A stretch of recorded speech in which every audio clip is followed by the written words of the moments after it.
त्रैलोक्य फिर गाना गा रहे हैं, संग में खोल कर ताल बज रहे हैं।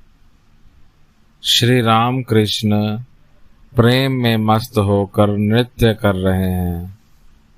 नृत्य करते करते कितनी ही बार समाधिस्थ हुए हैं। समाधिस्थ अवस्था में खड़े हैं। स्पंदनहीन देह, स्थिर नेत्र, सहास्य वदन, किसी प्रिय भक्त के कंधे पर हाथ रखा हुआ है और फिर भाव के अंत में मस्त हाथी की भांति नृत्य।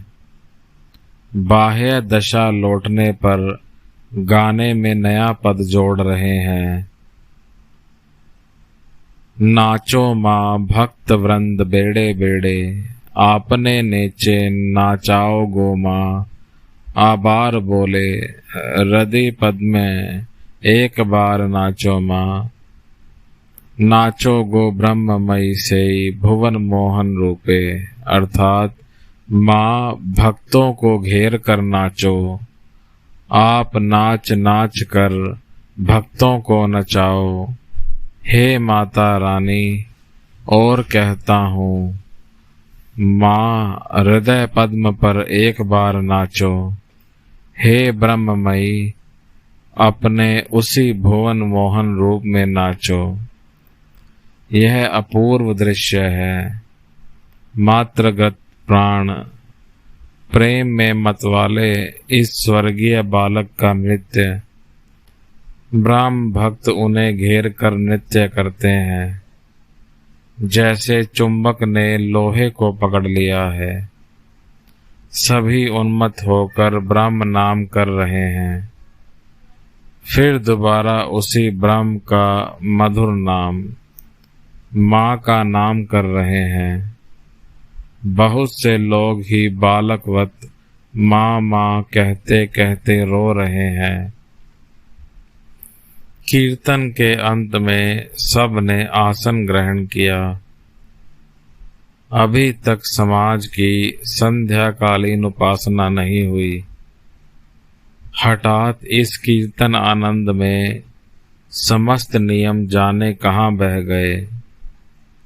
श्री युक्त विजय कृष्ण गोस्वामी रात को वेदी पर बैठेंगे, ऐसी व्यवस्था हुई। अब रात के प्राय 8। सब ने आसन ग्रहण कर लिए हैं। श्री राम कृष्ण भी आसीन हैं। सामने विजय हैं। विजय की वृद्धा सास और अन्य दूसरी भक्त स्त्रियां उनके दर्शन करेंगी और उनके संग बातें करेंगी। इस संदेश के आने पर ठाकुर एक कमरे में चले गए उनको मिलने के लिए।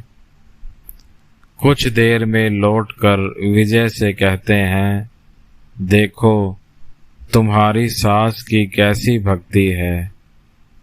कहती है संसार की बातें अब नहीं करेंगी। एक तरंग जाती है और फिर एक और तरंग आ जाती है।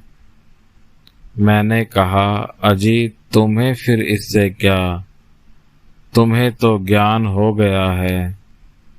तुम्हारी सास ने उस पर कहा, मेरा फिर ज्ञान ही क्या हुआ है। अभी तक विद्या माया और अविद्या माया के पार तो हुई नहीं। केवल अविद्या पार होने से तो नहीं होगा, विद्या के पार होना होगा, तभी तो ज्ञान होगा। आप ही तो यह बातें कहते हैं।